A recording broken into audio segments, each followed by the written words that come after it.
I noticed in my own experience of Jewish practice that you don't always get what you expect. That the act of practice, the act of study, can have unexpected results and be a conduit to something special or revelatory or meaningful. This is The Book of Life, a show about Jewish kidlit, mostly. I'm Heidi Rabinowitz. Terry LaBan is an alternative cartoonist, a graphic recorder, we'll talk about what that means later, and now he's written his first graphic novel, called Mendel the Mess-Up. I'm going to borrow the description from the starred review in Publishers Weekly. They said, "Put Fiddler on the roof and A Funny Thing Happened on the Way to the Forum in a blender, add a jigger or two of Seinfeld, and the result is this boisterous and affirming graphic novel." Doesn't that sound amazing? You'll find links to Terry's work, a transcript of our conversation, and more by subscribing to my newsletter at bookoflifepodcast.substack.com.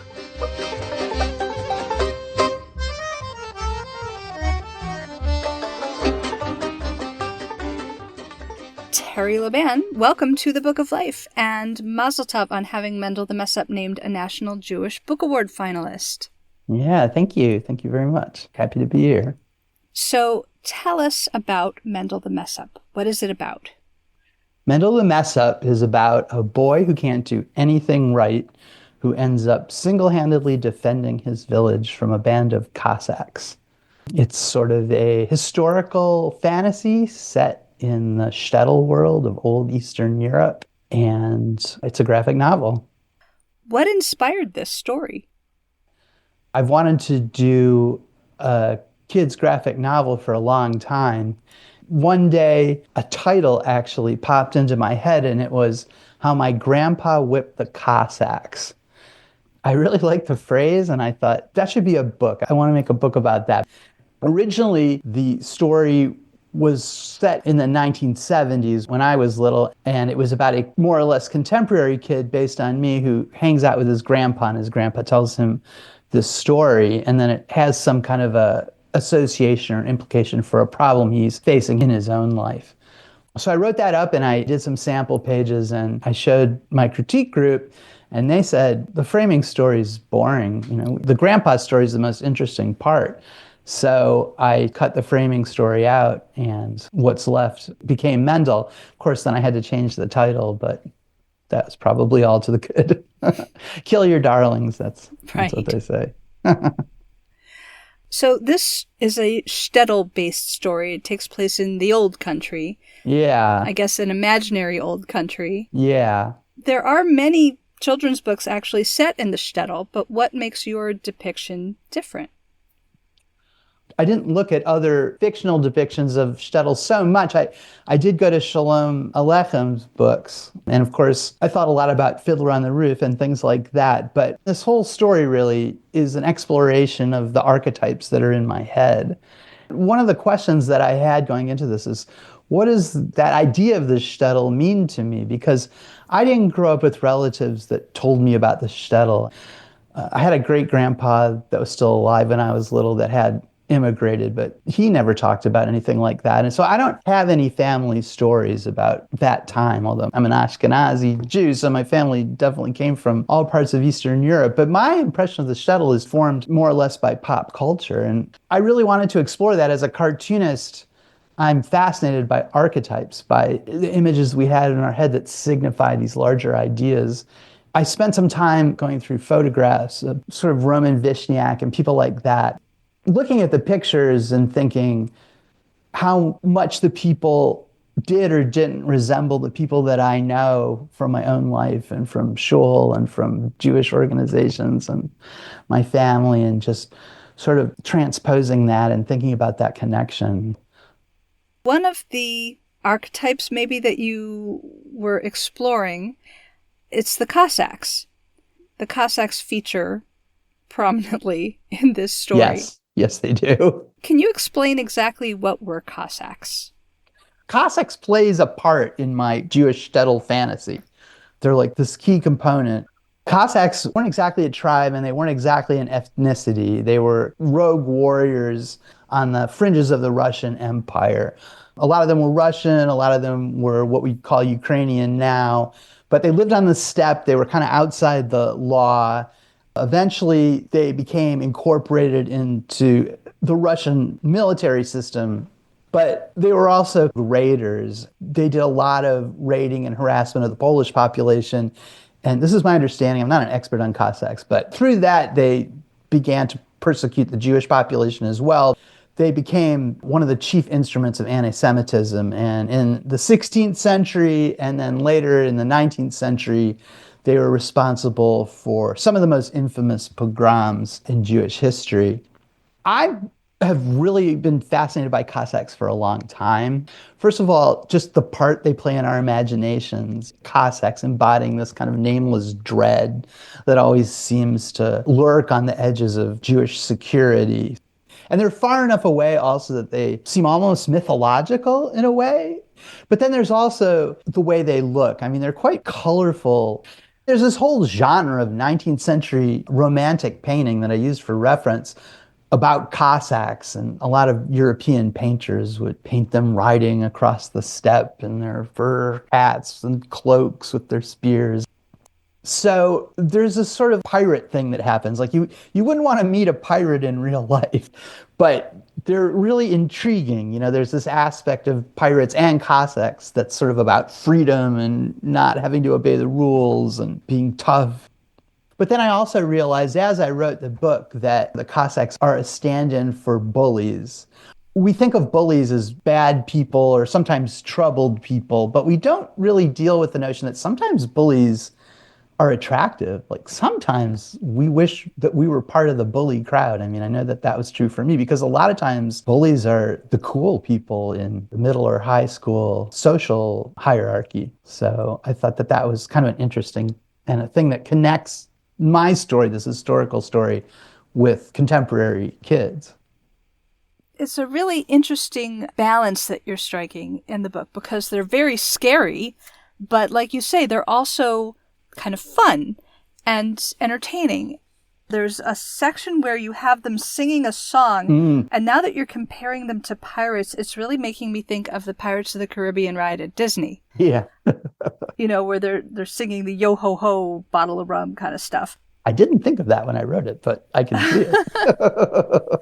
So here, they're singing, "We are Cossacks free and wild. We spare neither man nor child. We love spicy. We hate mild. Hey ho, Cossacks." And I just wondered, like, do you have a tune in your head that you can sing it? It didn't have a tune. It had like this rhythm, you know, like we are Cossacks, free and wild. We spare neither man or child. It was really the rhythm of the thing that got me. I don't imagine a tune, but it would be awesome if somebody did put a tune to it. I'd love to see that. Put some Bella Lake in there and... Okay, a challenge to any listeners with musical talent. Come up with a tune. Yes, please. That would be awesome. To go with this Cossack song. That would be great. So another major aspect of this story is learning and studying. So studying sacred texts is a major part of traditional Jewish culture, but it's not something we often see depicted in children's literature. Yet somehow you have managed to make learning how to study into an important plot point. So can you tell us more about this? Maybe I'm a little embarrassed to say this, but originally the book that they're studying was kind of a satire of the Talmud, and it could even have been taken a little negatively.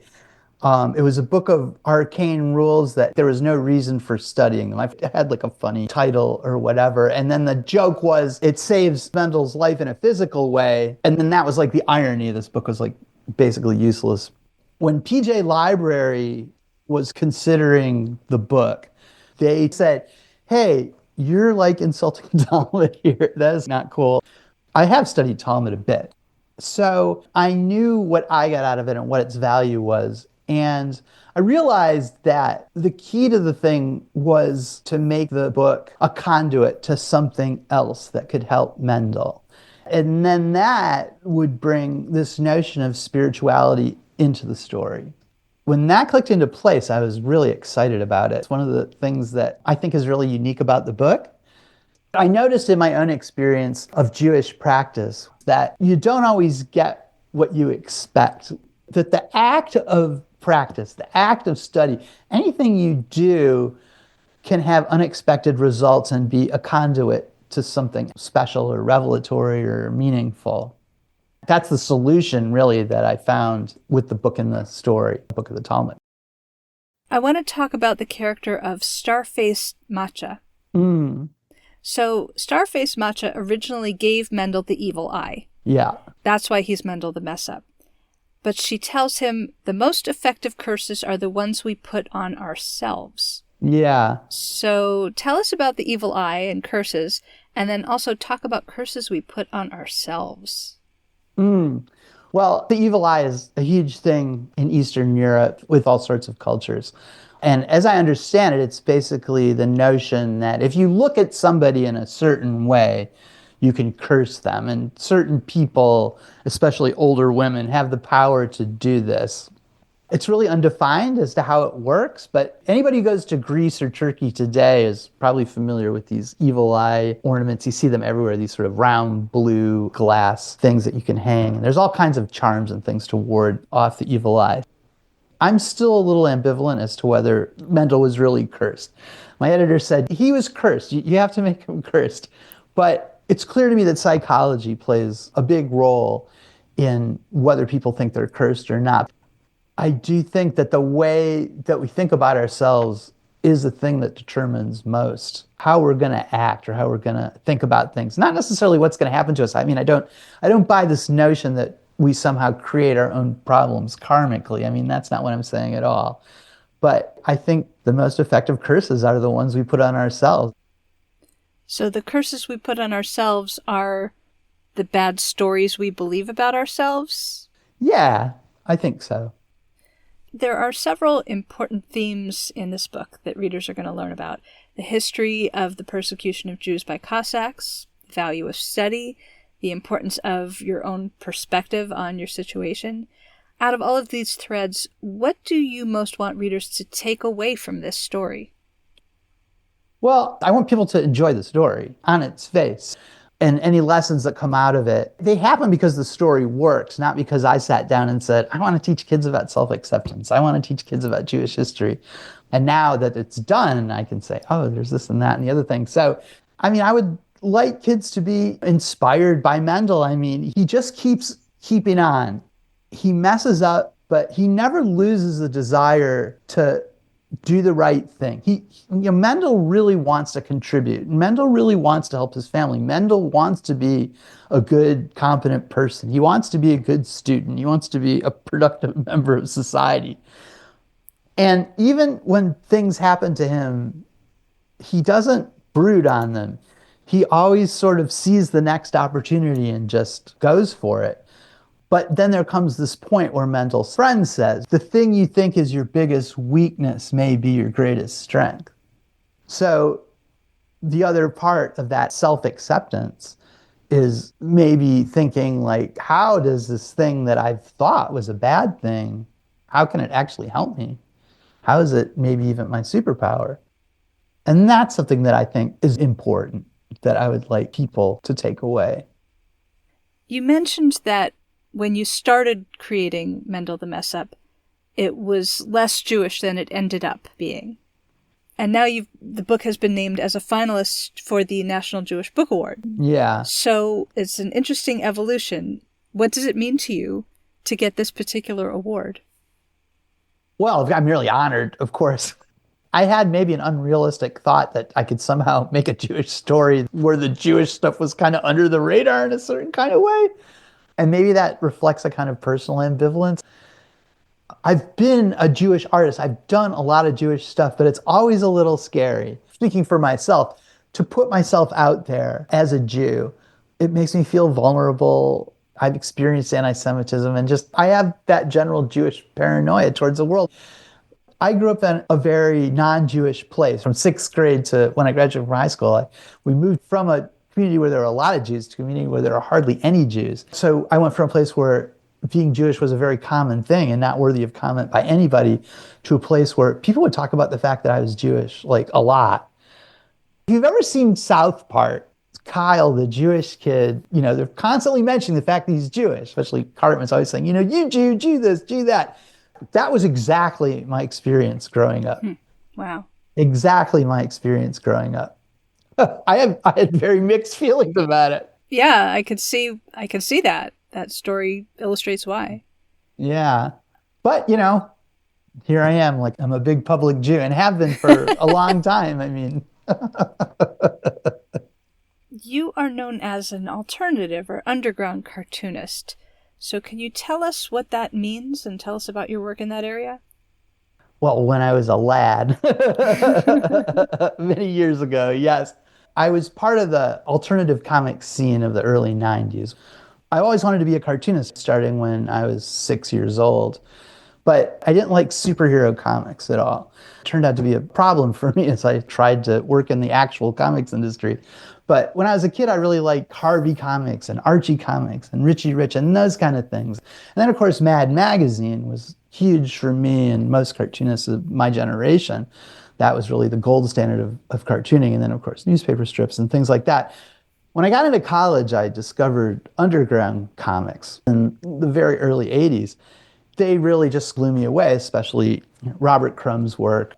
Underground cartoons really happened in the late 60s and early 70s. So it's basically over as a movement at that time, but there's this whole cohort of cartoonists, including me, that were just really excited by the possibilities that those comics opened up. And those people ended up creating this new movement in the late 80s and early 90s based on an underground aesthetic. Underground comics are very closely tied to the counterculture. We were not. There was no counterculture in the late 80s and early 90s. So the work became much more personal, much more professional. And there was a much wider range of styles and people doing a lot of different kinds of stories. A lot of those comics were published by Fantagraphics Books. Drawn in Quarterly was another big publisher. Dark Horse Comics. And so I was part of that. So I ended up doing 2 series for Fantagraphics that I created myself and then one for Dark Horse Comics. It was really fun and it was really exciting. And then I went on to draw a comic strip called Edge City. It was about a Jewish family. I'd always done some Jewish things in my alternative comics a little bit, but Edge City was explicitly about a Jewish family. As far as anybody can tell, it's the first syndicated comic strip that featured a family celebrating Passover. That's very cool. Yeah, it is very cool. That became kind of our great pumpkin. So we did a Passover story every single year. It wasn't always about Jewish stuff, but we did do a number of Jewish stories over the years. The strip ran for 15 years. And we did a bar mitzvah story. We did a Holocaust story once. We did an immigrant story. So yeah. I haven't asked you about the actual art of creating these illustrations. Can you talk a little bit about your artistic technique and how your style became what it is? I do everything on an iPad now. I was a traditional ink cartoonist for years and years and years. The only tattoos I have are these little black dots or blue dots I've gotten when I reach down and stab myself with a pen and it would like put some ink under my hand. So I've got all these little ink tattoos all over my hands. But I stopped doing that in 2017. I decided to go digital. So I do everything in an iPad on an app called Procreate. I do all the drawing and coloring. Everything in the book I did. I don't have assistants. I also use Photoshop. All the text is in my own font that I just created. There's sites that you can do this on the web and you can make your own computer font. I really like working this way. It's really easy to change things. It's really much easier to edit things. I do a lot of rewriting all through the book. I'm constantly rewriting text balloons to make them more concise, or it doesn't say what I wanted it to say, or I really think about this stuff a lot. So in the old days, I had to use whiteout or cut a piece of label and paste it on. And then if you want to change it again, you end up with like a lot of labels pasted on. So it's been really great. It's been really freeing. And I think it's led to a better quality of work. That's how I actually draw. In terms of my style, gosh, it took me a long time for my style to settle down. Underground cartoons was a huge inspiration, but it was a really bad influence.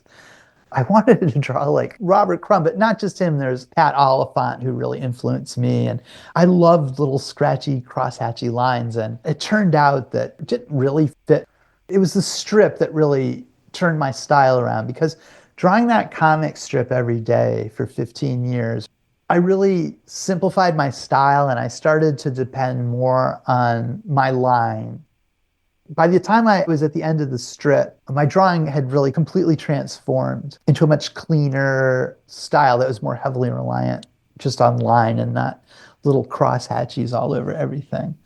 And now I'm pretty happy with my style. It doesn't have much manga in it, which worries me a little. All cartoonists under the age of, say, 40 now are heavily influenced by Japanese cartoons of one type or another. Fashion plays a big role in comics. Comics are really a lot about style. And if you have an old-fashioned style or a style that doesn't resonate or isn't cool, it could be a real detriment. But, now I'm old, so it's like, I draw how I draw. I have incorporated a little bit of Japanese things in. I've been really into a cartoonist called Osamu Tezuka, who is generally considered to be the person who invented manga. He was heavily influenced by a guy named Carl Barks, who drew Donald Duck comics for Disney. And he's this hugely influential guy, a brilliant cartoonist. And as a matter of fact, I wrote Donald Duck comics. Oh, wow. For 14 years. So I was really immersed in that world. I used to write 100 pages of Duck a year. It was a really good gig. So through that, I kind of discovered, I knew about Osamu Tezuka because he did Astro Boy and Speed Racer, Kimba the White Lion, which were cartoons that they used to show on TV when I was a kid. But I didn't really understand his place in the cartoon universe, and I hadn't really read his comics until I was in my 40s. I looked at his stuff a lot when I was doing Mendel. The kind of story that I want to do that involves a certain amount of action and movement, fast-moving, excitement. He was really, really good at that. He also did a lot of historical stuff. He did this 8-book series about the life of the Buddha. He turned it into this action-adventure thing. So there's all these characters he invented that aren't in the actual story of the Buddha. That sounds amazing. I had no idea that Donald Duck had influenced manga. Oh, yeah. I mean, Osamu Tezuka completely based his style on Carl Barks' Donald Duck comics. Besides your own graphic novel, are there any other Jewish graphic novels or comics that you would like to recommend to listeners? I have some personal favorites. The Story of the Jews by Stan Mack.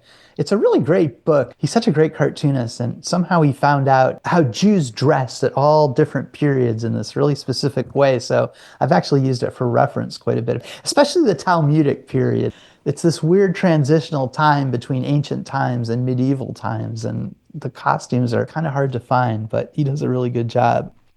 Trina Robbins, who passed away last year, did a book about her father called A Minyan Yidden, a group of Jews. I illustrated one of the stories in there. It's a really good comic and worth checking out. She was part of the original underground movement, and she was really a pioneer, especially in women's comics. And there's this woman, Leela Corman. Her stuff was published by Retrofit and Big Planet Comics. It's really intense kind of passion. I love the way she draws. She has this really Jewish drawing style. I don't know, she draws herself. I guess she comes from a family of survivors, so she deals with that, and it's just very angsty, passion-y, expressionistic kind of stuff. Barry Deutsch is always worth checking out. Hereville is pretty interesting. Yes, actually, Hereville won the Sidney Taylor Book Award way back 10 years ago or more. Oh, really? Yeah, Oh, and I interviewed him for the podcast at that time. Yeah. I met him in 1989 at one of my first comic conventions. He was 15 or something, long before he did comics. So that's kind of funny that he ended up doing that. Those are really interesting books because it's set in an Orthodox community, but the Orthodoxy's kind of taken for granted, and it's just really the background. I like that approach a lot. Well, now that I think of it, Hereville and Mendel the Mess-Up would make a good pairing because they both have that sort of assumption of, here's Jewish life, that's just the way it is, but now on top of that, we're going to have some kind of fantasy adventure.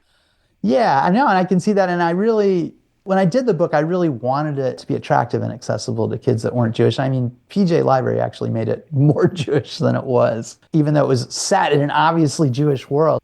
Yeah, I'm glad to hear you say that. Tell us about your work illustrating live events as a graphic recorder. Oh, yeah. So after the strip, I was looking for like a new thing to do. Or what it is going to live events, conferences and meetings and presentations. And I make live sketch notes, basically. I'm a living whiteboard video on either a big piece of paper or a big piece of foam core. Usually it's foam core with markers. So as people talk or as people discuss, I make notes of what they're saying, but it's a combination of words and pictures. And I do it on the spot. It's a thing. I'm not the only one that does it. There's actually an international organization of graphic recorders, the International Federation of Visual Practitioners. Shout out to them. That's been a good thing for me. People love it. One of the things about being an illustrator or a cartoonist is a lot of times you don't get much respect. When you do something that a lot of people would do for free, it's really easy to get taken advantage of because you're just so grateful to get any kind of work.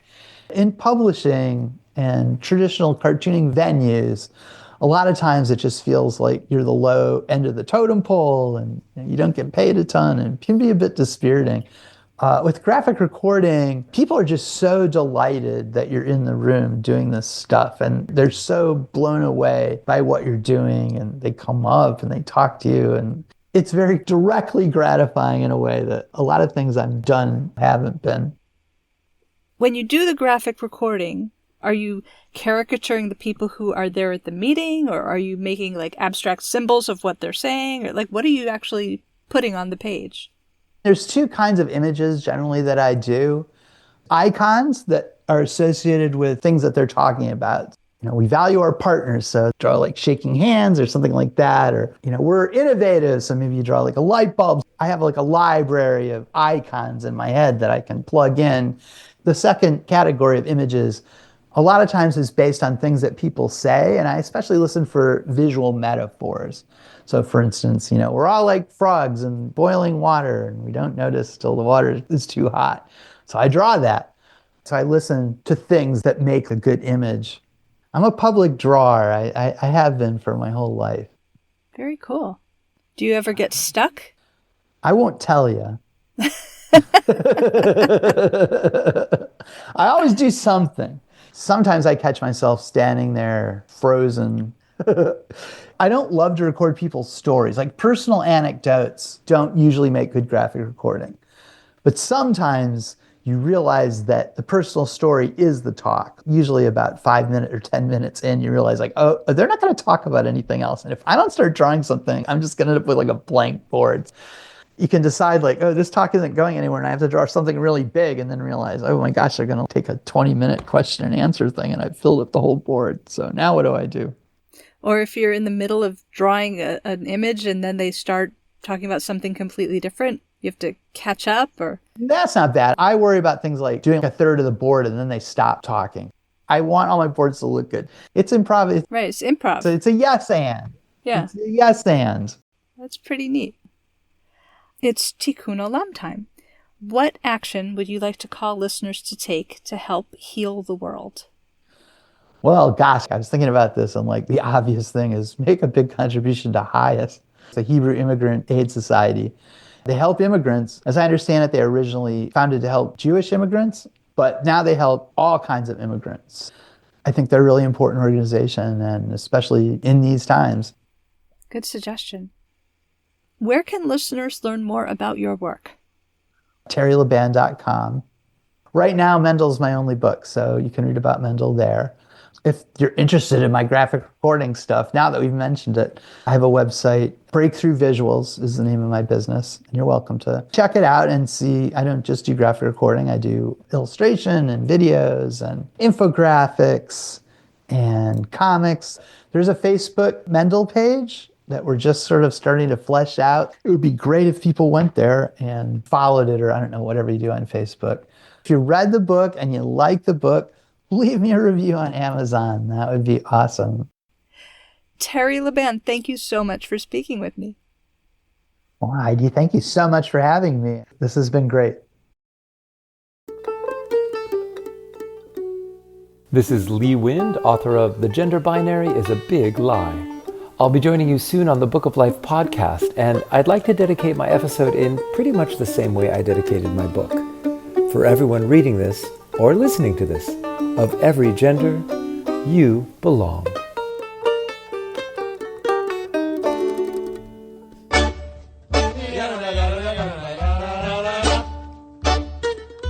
Say hi to Heidi at 561-206-2473 or bookoflifepodcast@gmail.com. Check out our Book of Life podcast Facebook page or our Facebook discussion group, Jewish Kidlit Mavens.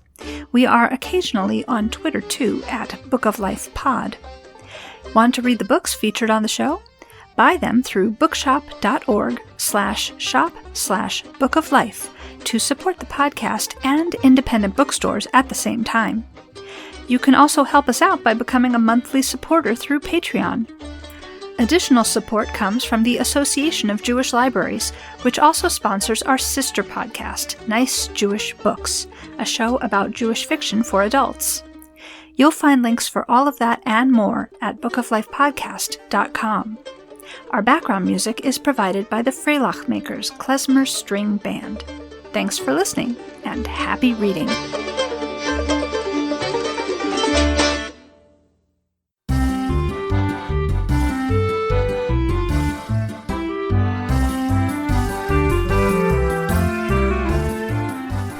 It's Passover. Time to slurp the soup, crunch the matzah, and make jokes about Moses never stopping to ask for directions. It is also a great time to speak with Maggie Anton about her latest book, The Midwives' Escape. Through the eyes of the Egyptian midwives, we see what life was like for the Israelites as they learned to transition from a people enslaved to a self-supporting community. Join me for a great conversation at jewishlibraries.org/nicejewishbooks.